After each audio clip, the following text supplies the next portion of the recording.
What's up, brand builders? There are a lot of great products out there. Sometimes it can be hard to see past success and into other markets for winning products your company already makes. Now, many people know that, for example, TNT was originally created and used as a synthetic dye. In fact, the person who originally synthesized the highly explosive compound never made any money on one of the most useful chemicals of the last few hundred years.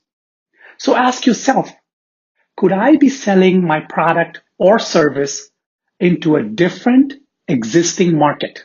So where do you start?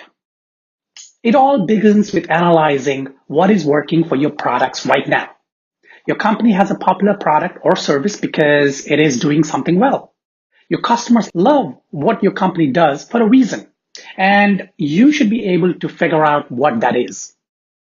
Once your company has a good idea who is using your products or services, it is time to look for similar but aligning markets.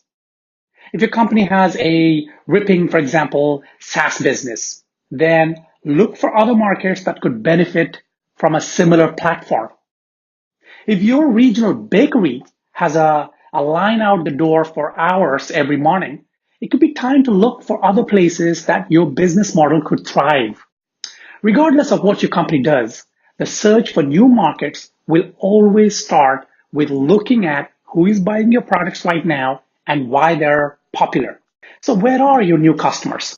Figuring out why your customers use your company's products or services will help you brainstorm potential demographics your company could expand into. Look for groups of people that have unfulfilled needs or desires that your company can solve or your products can solve. In some cases, there will be an existing market for your products, and in others, there will be a market waiting for you to create. What matters most is identifying who could benefit from your company's activities and how to best reach that potential customer base.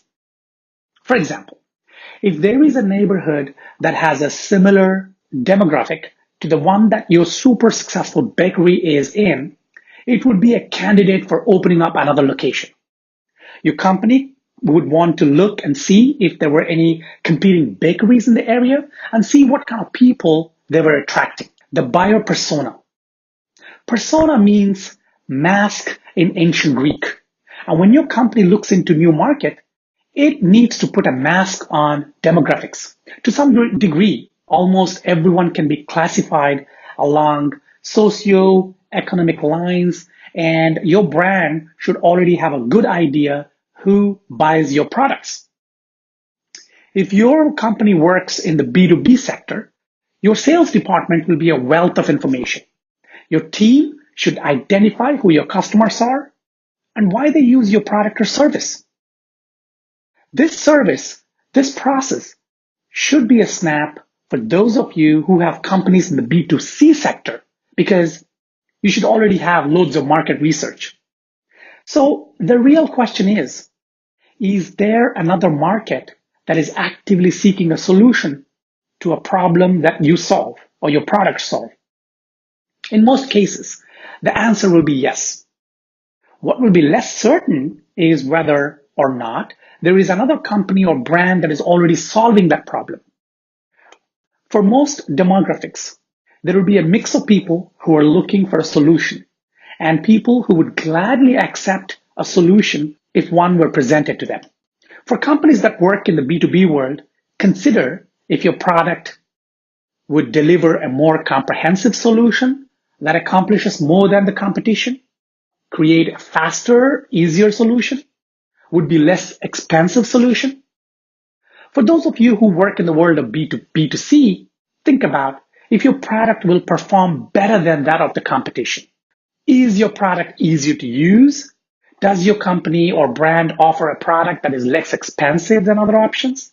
Answering these questions will help your team decide if there is another market that is worth going after and how best to assess target consumers.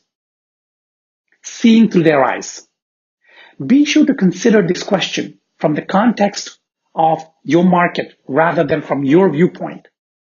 If your solution isn't an improvement to an existing solution in the marketplace, think about how your consumers or customers use your offering. Do they use your product different from the ones your competitors make?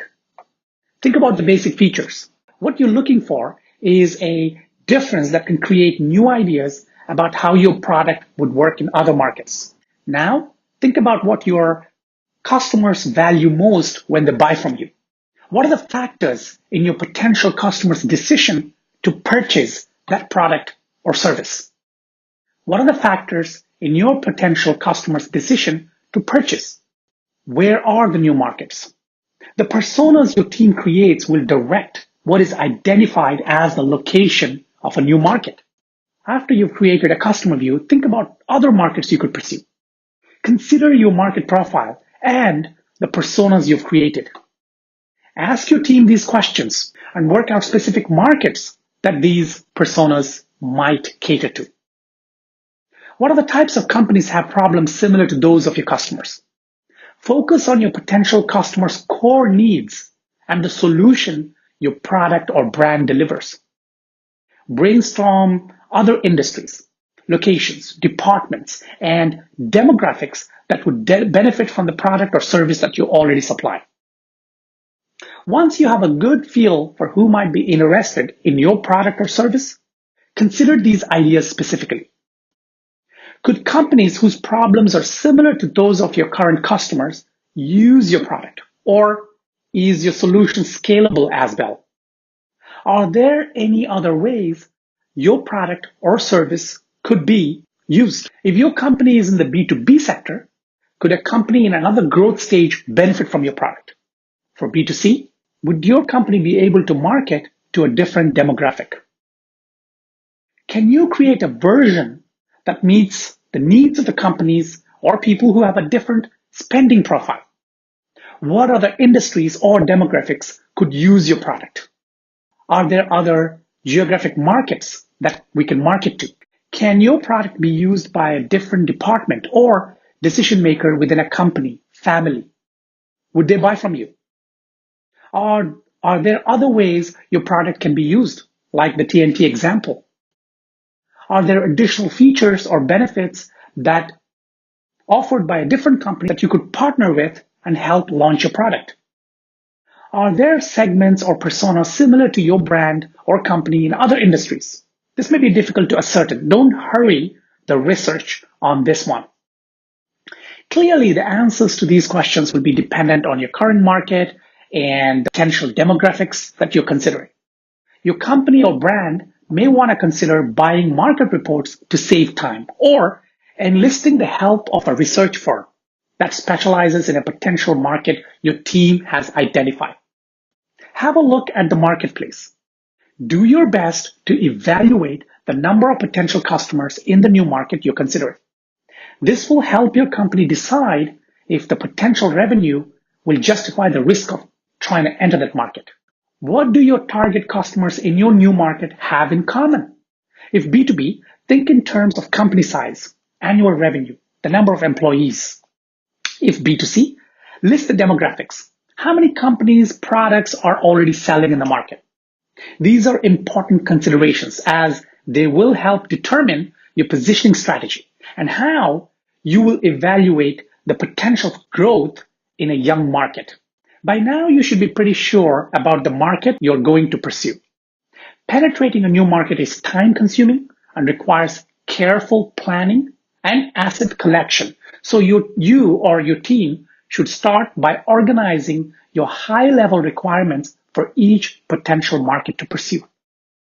Begin with high-level considerations and then evaluate any potential problematic changes. There is a lot of work that goes into identifying new markets for your product or service. The rewards can be astounding. The core idea when looking for a new market is finding people who need what your brand has to offer. Once you do that, everything else should fall into place. I hope you found this episode useful. If you have any questions about this episode, hit me up on Twitter. My handle is @Bonigala, or leave a comment below this video. And please don't forget to subscribe to my channel so that you get informed of the next video when it comes out. Till the next video, take care.